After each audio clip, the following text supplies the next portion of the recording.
Baik, Assalamualaikum warahmatullahi wabarakatuh. Saya Muhammad Hafiz dengan NPM 33362201106, jurusan Teknik Sipil, Fakultas Sultan Ageng Tirtayasa.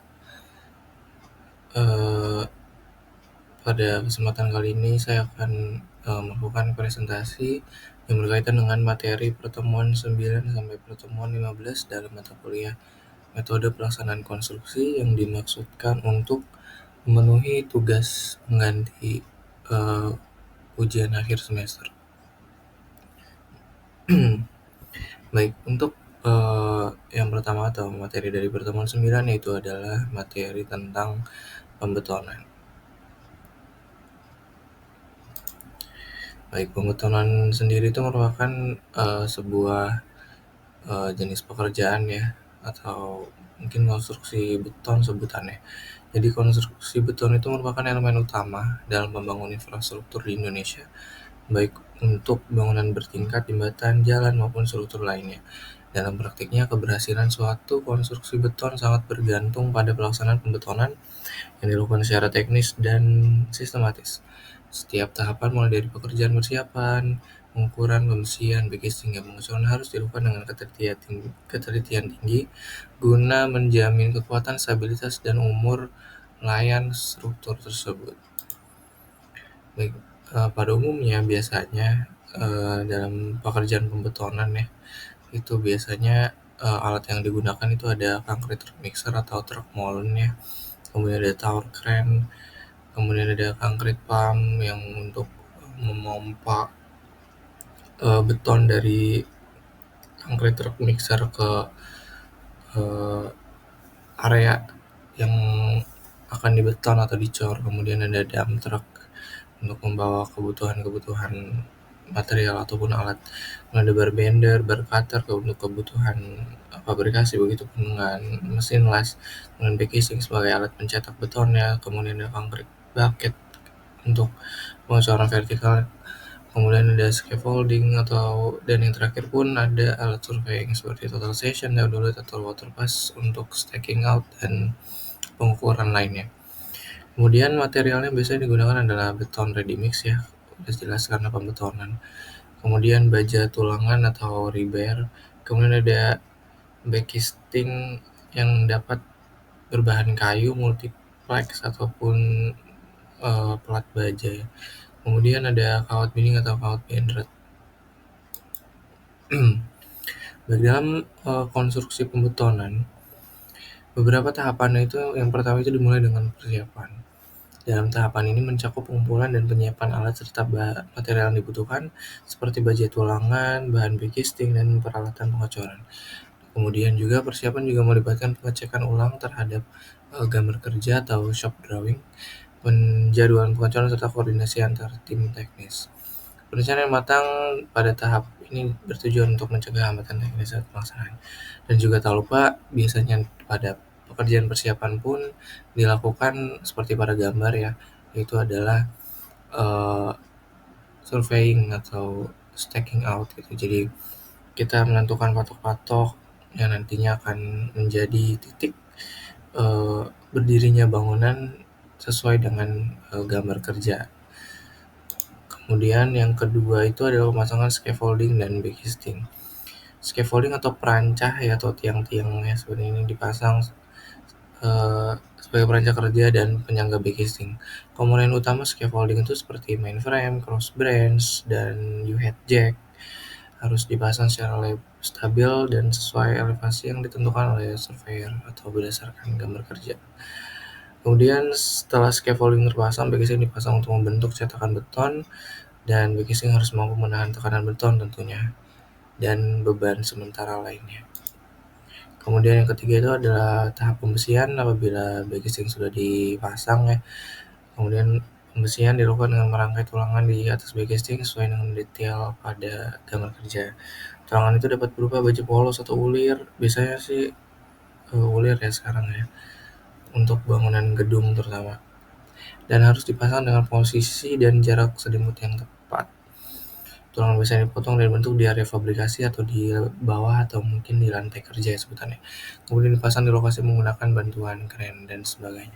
Penempatan tulangannya benar bertujuan untuk menjamin kemampuan struktur dan menahan beban tarik atau momen yang tidak dapat ditahan oleh beton secara alami. Kemudian yang keempat itu adalah pengecekan atau verifikasi ya. Biasanya ini dilakukan oleh kontraktor bagian quality control ya, untuk memastikan seperti pembesian apakah sudah sesuai dengan gambar kerja atau belum. Kemudian juga backcasting apakah ada kekurangan seperti bolong dan sebagainya, dan nantinya bisa ditindaklanjuti agar prosesi pembetonan itu akan menghasilkan mutu dari beton yang sesuai dengan mutu rencananya. Kemudian yang kelima, pengecoran. Pengecoran itu dilakukan dengan menggunakan beton yang ready mix ya, yang dituangkan melalui thermi pipe ya, dari konkrit pump. Beton harus ditempatkan secara bertahap dan berkelanjutan. Kemudian setelah pengecoran dilakukan pemanasan dengan vibrator ya, agar beton itu mengisi seluruh ruang di sekitar tulangan dan backcasting. Hal ini juga agar hasil akhir beton itu padat dan tidak terjadi retak atau honeycomb. Kemudian yang keenam, apabila pengecoran sudah dilakukan, maka setelah beton padat dapat dilakukan curing atau perawatan ya. Perawatan ini dilakukan dengan menjaga kelembapan permukaan beton melalui penyiraman air secara berkala, ataupun juga bisa dengan ditutup pakai plastik basah atau metode kolam air yang benar-benar direndam ya. Perawatan harus dilakukan minimal 7 hari dan ideal 28 hari, kecuali jika digunakan bahan tambah untuk mempercepat pengerasan. Oke, untuk 6 tahapan tadi itu biasanya dalam konstruksi gedung itu akan relate ya, atau berhubungan dengan elemen struktur, balok, dan plat. Nah, kalau kolom urutannya agak sedikit berbeda. Yang berbeda itu adalah kalau kolom itu dilakukan terlebih dahulu pembesian. Pembesian dilakukan terlebih dahulu. Kalau tadi kan yang dijelaskan kan dilakukan scaffolding dan pemasangan scaffolding dan backcasting terlebih dahulu. Untuk pekerjaan kolom itu agak terbalik ya. Jadi pembesian dulu, sudah dicek, kemudian dipasang backcasting kemudian dicek, lalu dicor secara vertikal dengan konkrit bucket ya, atau mungkin pakai konkrit pump yang apabila memadai peralatannya. Dan kemudian kalau untuk kolom sendiri biasanya pembongkaran backcasting atau curing bisa dimulai sejak 12-24 jam setelah pengecoran. Kemudian pengendalian mutu yang ada yaitu pertama adalah checklist pembesian seperti yang sudah saya sebutkan sebelumnya, kemudian ada backcasting juga untuk memastikan kualitas ya. Kemudian juga ada uji selam tes yang berfungsi untuk menentukan workability dan juga kesesuaian terhadap mutu rencana di tahap awal. Karena tentunya semakin tinggi angka selam ya, tentunya akan semakin encer ya, dan ketika semakin encer tentunya menandakan bahwasanya rasio air semen itu meningkat, dan pada akhirnya apabila itu tidak sesuai rencana maka sudah pasti akan mengurangi mutu beton itu sendiri. Kemudian ada prosedur K3, yang pertama pekerja ya diwajibkan untuk menggunakan APD, kemudian akses bekerja yang aman seperti pembentukan scaffolding dan lain-lainnya oleh pihak ketiga. Kemudian permasalahan yang kerap kali muncul, yang pertama itu backcasting tidak dapat atau tidak sesuai ukuran. Solusinya itu ya bisa diperiksa terlebih dahulu ya sebelum dilakukan pengecoran ya, terus diperbaiki atau ditambal. Kemudian terjadi segregasi atau bleeding pada beton. Solusinya bisa digunakan admixture retarder atau cek waktu tempuh sesuai standar. Kemudian retak rambut ya akibat penguapan cepat. Nah, solusinya itu ya gunakan selamnya sesuai spesifikasi dan hindari pengecoran betonnya itu jatuh. Jadi ada pipa, terus pipanya itu dituangnya itu di ketinggian di atas 1,5 meter itu harus dihindari. Kemudian cek ulang pemasangan tulangan, lakukan approval sebelum pengecoran untuk permasalahan apabila tulangan yang dipasang itu tidak sesuai dengan gambar kerja. kemudian dia ada tes, jadi dituangkan dengan unit pipe dari concrete pump, kemudian di vibrator. Setelah tahapan pembersihan dan tahapan backcasting telah diceklis, maka pengecoran dapat dilihat pada video. Oke, kemudian untuk pertemuan 10 yaitu ada pile cap. Sebenarnya sudah pernah dibahas di video sebelumnya. Jadi singkat saja, pile cap itu secara gambarannya dia itu merupakan sebuah elemen struktur yang mendistribusikan beban yang dipikul oleh kolom ke fondasi dalam. Kemudian ini adalah contohnya. Biasanya bentuk pile cap itu menyesuaikan ya dengan jumlah kebutuhan pile cap-nya. Kalau misal ada 2, bisa seperti yang gambar pile cap tipe PC2A. Kalau 1 ya bisa dilihat di sebelah kirinya. Namun kalau 3 bisa juga dibentuk seperti segitiga. Ya untuk gambar detail ini saya dapatkan dari PT Energi waktu saya melaksanakan magang. Jadi ini bukan milik saya ya, saya kutip untuk pembelajaran. Kemudian ada alat biasanya yang digunakan, ada theodolite total section untuk checking out, kemudian ada backhoe excavator untuk galian, concrete vibrator untuk pemadatan beton, kemudian alat pemotong besi atau mekong besi untuk fabrikasi tulangan, ada kunci bar, tying, water pump, ampere atau thermi pipe, dan kren jika diperlukan. Untuk material sendiri, apabila dilakukan kebanyakan dicor di tempat ya, jadi materialnya yaitu sudah pasti ada beton ready mix, kemudian ada baja tulangan atau rebar, kemudian ada backcasting yang biasanya sih menggunakan kayu umumnya, kemudian ada kawat benrat untuk menghubungkan dan menjaga kedudukan tulangan ya atau rebar. Dalam pelaksanaannya sendiri, yang pertama itu ada pekerjaan persiapan, di mana pekerjaan persiapan itu dimulai dari pekerjaan pembersihan lahan yang dibuat untuk pembuatan pile cap yang terdiri dari pembersihan lahan, dari segalian, dan sebagainya.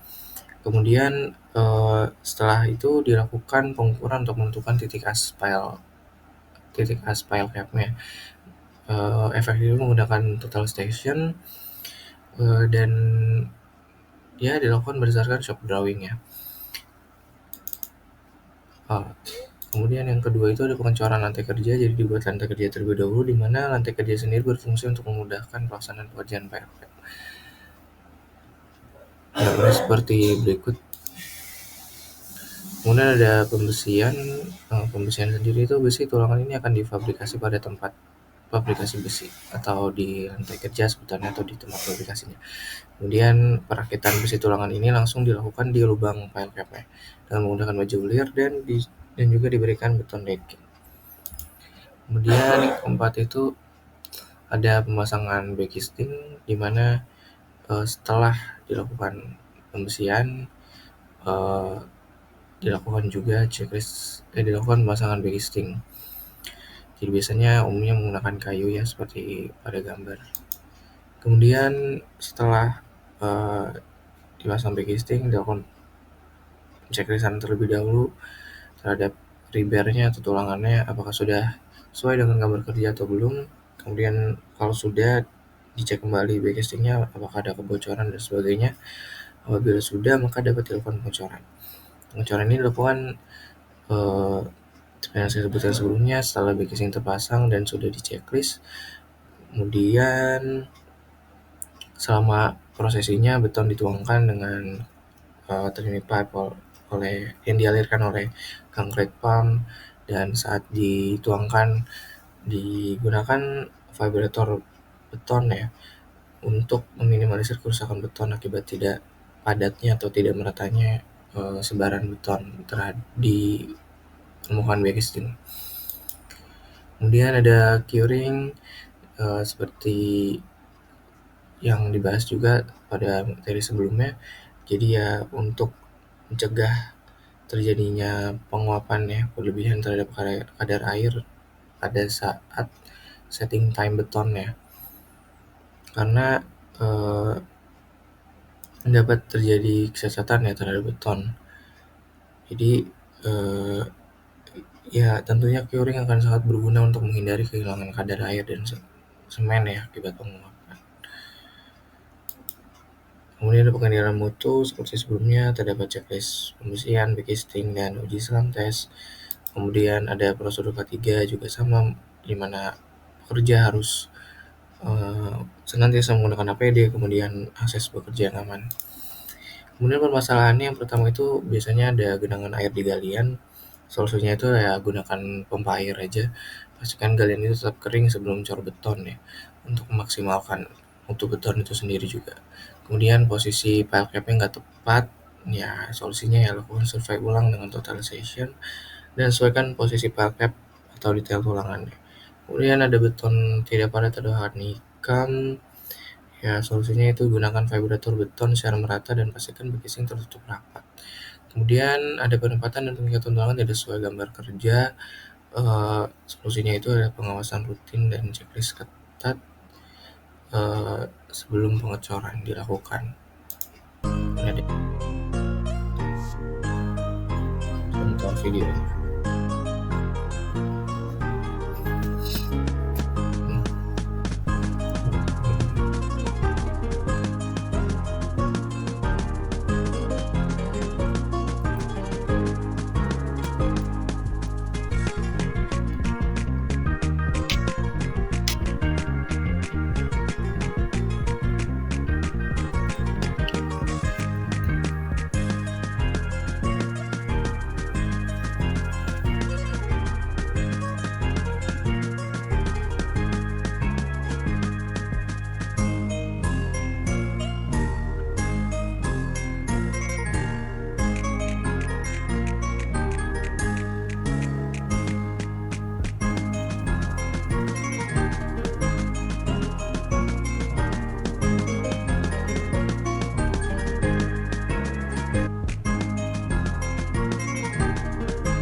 Oke, untuk materi selanjutnya itu ada box girder. Jadi box girder itu merupakan balok berbentuk kotak ya, atau hollow. Umumnya terbuat dari beton prategang atau baja, digunakan sebagai gelagar utama ya, gelagar untuk jembatan dan elevated structure lainnya. Dapat dilakukan secara cast inside atau cor di tempat, atau prefabricated segmental, atau juga dengan metode incremental launching, tergantung jenis dan lokasi proyeknya. Kemudian untuk alat yang digunakan ada traveler form untuk cast inside, kemudian ada gantry crane atau launching gantry untuk segmen precast atau peluncuran incremental, ada crawler crane atau tandem crane untuk steel box girder erection ya, kemudian ada equipment stressing strand, sling lifting gear, ada forklift, ada vibrator beton, dan curing tools. Alat-alatnya disesuaikan juga pada akhirnya dengan metode yang digunakan. Untuk materialnya ada beton prategang atau biasa, ada baja tulangan atau stand prategang, kemudian ada backcasting atau traveler form untuk metode cast inside, kemudian ada segmen pracetak atau precast jika menggunakan metode segmental. Kemudian secara pelaksanaannya pada poin pertama itu ya survei dan setting up struktur dan bersihan lahan ya. Kemudian ada instalasi backcasting dan perkuatan seperti tulangan, strand, dan ducts. Kemudian ada pengecoran beton apabila casing site secara lapis demi lapis sesuai travel formwork dengan vibrator dan kontrol selam juga harus. Kemudian ada pemasangan segmen pracetak atau segmental. Yang pertama ada lifting dan positioning segmen dengan crane atau gantry ya. Kalau ada grouting dan penyegalan sambungan, kemudian ada stressing prategang juga diperlukan. Kemudian stressing tendon, ada post tensioning untuk menyediakan kekuatan struktur akhir, kemudian ada curing beton, inspeksi dan pelepasan bagian sementara, dan di akhir ada finishing structure atau pengujian struktural dan pengawasan kualitas di akhir. Dan secara pengendalian mutu itu yang pertama ada uji material seperti untuk betonnya, kemudian tulangannya atau juga strandnya sebelum dan saat kerja. Kemudian juga ada pengujian kekuatan seperti tes kepada silinder, selam tes untuk porabilitas dan densitas juga kalau diperlukan. Kemudian ada monitoring deformasi dan stres struktur pada setiap tahap konstruksi pada jembatan beton prategang. Kemudian secara prosedur ketiga yaitu ada prosedur pre-lifting and load test ya untuk crane gantry dengan checklist dan dokumentasi yang lengkap. Kemudian ada penjagaan area kerja, pembuatan pagar atau tanda keselamatan. Kemudian ada pelatihan operator alat berat dan juga pekerja diimbau untuk menggunakan APD secara lengkap ya. Kemudian ada rutinitas inspeksi harian seperti toolbox atau briefingnya. Ada prosedur evakuasi darurat dan penanganan kecelakaan, itu juga perlu dilakukan. Kemudian ada permasalahan yang biasanya muncul. Yang pertama itu ada ketidakcocokan baut atau segmen steel girder saat dilakukannya erection. Kemudian solusinya itu ya gunakan filler plate, evaluasi ulang prosedur pemasangan, dan juga kontrol dimensi segmen dilakukan secara lebih ketat. Kemudian yang kedua, apabila terjadi risiko kecelakaan lifting steel box girder, kemudian solusinya ya rencana pre-lifting yang lengkap, kemudian peralatan seling uji beban, checklist harus dilakukan, dan juga personel dan kondisi lingkungan diatur untuk mitigasi risiko. Kemudian permasalahan selanjutnya apabila fault joints pada casing site atau penyambungan beton tuntas tapi belum ikut terintegrasi, sehingga ya solusinya yaitu adalah pastikan ritme pengecoran sesuai travel, segera vibrator pada setiap lapisan baru sebelum beton sebelumnya mengeras.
Oke.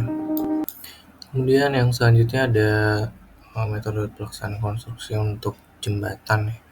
Jembatan tentunya bukanlah sebuah konstruksi yang asing ya. Jembatan itu merupakan struktur yang menghubungkan dua titik terpisah ya. Bisa sungai, jalan, dan juga lembah ya untuk memudahkan transportasi atau mobilisasi manusia ya. Konstruksi jembatan melibatkan pekerjaan bawah atau fondasi, bangunan atas atau gelagar atau disebut juga dengan dek, dan elemen pendukung lainnya. Kemudian pemilihan metode pelaksanaan dipengaruhi langsung oleh kondisi lokasi, desain struktur, dan sumber daya yang tersedia maksudnya. Kemudian untuk alat yang digunakan biasanya ada excavator, ada crane, ada fiber hammer, kemudian ada concrete mixer truck, ada batching plant, kemudian ada scaffolding, false wall, dan juga formwork. Kemudian ada alat pengangkut material seperti dump truck atau bar juga jika di atas air. Kemudian ada material yang utama beton ready mix dan juga baja tulangan, kemudian ada geragar baja atau beton pracetak. Kemudian ada spal atau beton untuk lantai jembatannya, kemudian ada peralatan sambungan seperti bearing dan expansion joint. Secara tahapan pelaksanaan, pertama adalah persiapan di mana dilakukan survei lokasi, kemudian ada pembersihan lahan dan juga pemasangan patok atau staking out. Kemudian ada pekerjaan fondasi, yaitu ya merupakan tiang pancang ya, ataupun mungkin bisa digunakan bor pile sesuai dengan kondisi dari lingkungannya dan kebutuhan. Kemudian ada pekerjaan abutment dan pilar. Apabila sudah dilakukan pemasangan geragar utama atau erection girder, kemudian pekerjaan lantai jembatan atau deck slab. Setelah itu dilakukan pemasangan sambungan dan peralatan pelengkapnya. Kemudian ada pekerjaan finishing dan pengaspalan. Secara pengendalian mutu hampir sama sebenarnya. Pertama ada uji material beton atau baja yang sesuai dengan standar. Kemudian ada pembersihan dimensi dan alignment struktur. Kemudian pengawasan pengecoran dan kirim beton. Kemudian pengendalian ketiganya itu ya PD harus lengkap untuk bekerja. Kemudian ada pemasangan pagar pengaman dan rambu. Kemudian ada sistem izin kerja untuk pekerjaan di ketinggian dan dekat air. Kemudian pembersihan alat angkat dan scaffolding secara berkala. Kemudian ada permasalahan yang kerap terjadi ya. Permasalahan tersebut yang pertama ada cuaca ekstrim yang menghambat pengecoran atau erection. Solusinya penjadwalan ulang dan perlindungan area kerja atau di cover. Kemudian yang kedua ada kualitas beton tidak sesuai dengan spesifikasi. Solusinya itu ada uji selam dan kuat tekan, kemudian lakukan perbaikan atau lainnya. Kemudian yang ketiga ada kesulitan akses lokasi tentunya ya, dan solusinya itu gunakan bars atau alat khusus atau jalan kerja sementara.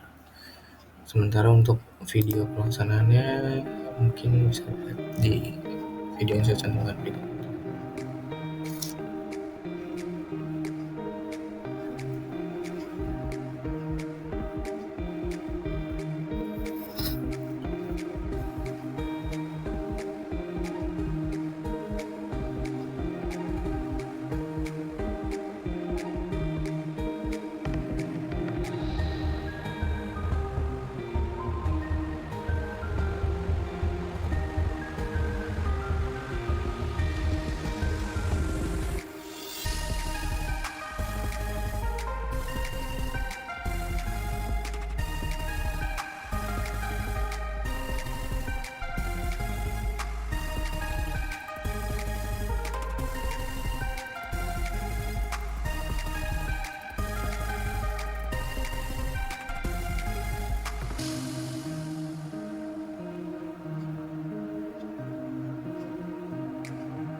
Ya, kurang lebih seperti itu. Oke, kemudian selanjutnya ada metode pelaksanaan konstruksi jalan ya. Jadi konstruksi jalan itu ya seperti kita tahu jalan merupakan prasarana transportasi darat yang wajib hukumnya untuk ada karena tentunya dia akan berfungsi untuk menghubungkan satu wilayah dengan wilayah lain. Konstruksi jalan meliputi pekerjaan tanah, lapisan pondasi, dan lapisan pekerasan. Kemudian pemilihan metode pelaksanaan juga dipengaruhi oleh topografi, jenis pekerjaan, dan juga volume lalu lintasnya. Kemudian ada alat yang digunakan seperti excavator, bulldozer, motor grader, kemudian dump truck, compactor, kemudian juga ada asphalt finisher, ada concrete paver, dan kemudian ada water tanker untuk penyiraman tanah dan pemerasan. Sedangkan materialnya yang pertama ada tanah timbunan dan agregat atau base and sub base, kemudian ada aspal atau beton ready mix, kemudian ada geotextile bila diperlukan, kemudian ada bahan penunjang seperti semen, pasir, kiraan, dan material lainnya. Secara tahapan pelaksanaan itu yang pertama pekerjaan persiapan, pembersihan lahan dan pengukuran, kemudian ada pekerjaan tanah berupa pemotongan, penimbunan, dan pemerataan dari tanah itu sendiri. Kemudian ada pekerjaan subgrade atau tanah dasar dan pemasangan drainase. Kemudian yang keempat ada pekerjaan pondasi bawah atau sub-base course, kemudian dilanjut ke pondasi atas atau base course, kemudian ada pekerjaan aspal atau beton seperti perasan di lapisan terluar. Kemudian ada pekerjaan finishing seperti membuat marka jalan atau rambu dan guardrail lainnya. Cara pengendalian mutu yang pertama adalah pemeriksaan kepadatan tanah ya, kemudian ada uji material agregat dan aspal, kemudian ada pengendalian ketebalan dan kemiringan jalan. Ada pengendalian K3 di mana APD itu harus lengkap pada pekerjaannya, namun juga gak lupa ada diadakannya rambu pengaturan lalu lintas di area proyek.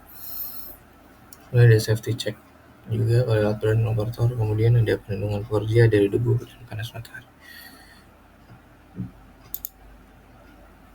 Permasalahan kerap muncul yang pertama adalah kondisi tanah dasar lunak atau tidak stabil.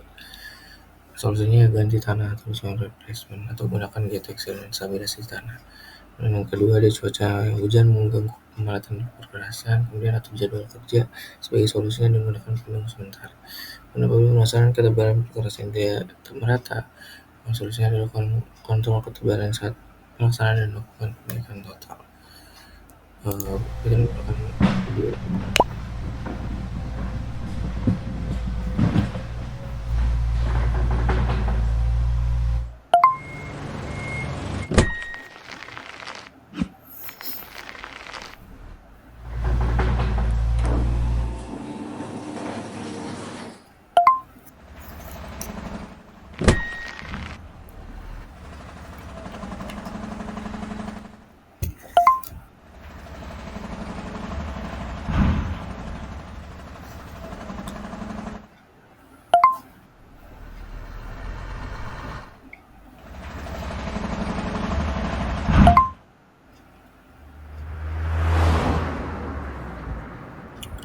Oke.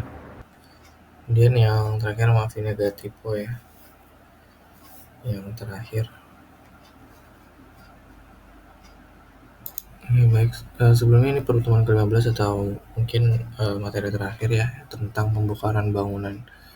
Tentunya terkadang bangunan perlu dilakukan pembongkaran ya, seperti halnya apabila terjadi alih fungsi lahan ataupun adanya kegagalan struktur atau gejala kegagalan struktur.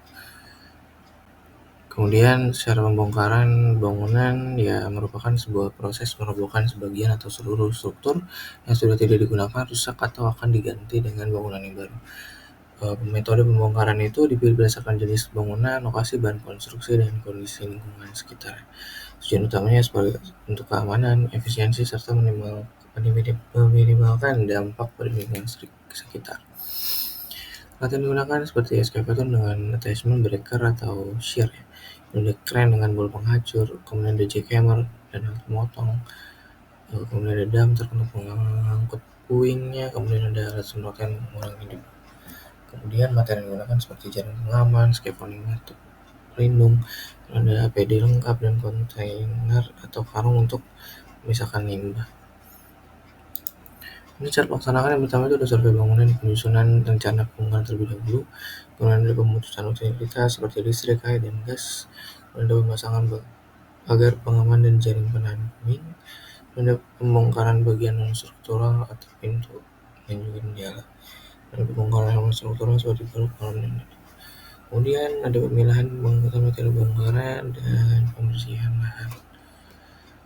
Ini tahap pelaksanaan seperti itu. Kemudian ada pengendalian mutu, dimana pengendalian mutu yang pertama itu ada dokumentasi proses pembongkaran itu sesuai dengan rencana. Ini ada pemisahan material yang dapat didaur ulang. Kemudian yang terakhir itu pemeriksaan sisa fondasi dan tanah dasar sebelum pembangunan baru. Ini pengendalian ketiga yang pertama itu adalah APD wajib untuk semua pekerja. Kemudian pengawasan area sekitar untuk mencegah orang masuk juga ya. Kemudian ada penyemprotan air untuk mengendalikan debu juga ya, dan kemudian ada safety check alat berat sebelumnya oleh K3. Permasalahan yang kerap kali muncul itu yang pertama adalah struktur bangunan tidak stabil dan berisiko runtuh mendadak. Solusinya pasang menjangka sementara dan melakukan pembongkaran bertahap. Kemudian yang kedua itu ada puing bertebaran di lingkungan sekitar. Solusinya gunakan jarum pengaman dan area kerja yang tertutup. Kemudian secara permasalahan yang terakhir itu ada limbah tidak dikelola dengan baik, dimana solusinya itu pisahkan materi yang dapat diatur ulang dan buang limbah sesuai pengaturan. Kemudian melakukan cuplikan dari pembongkaran dengan ekskavator ya.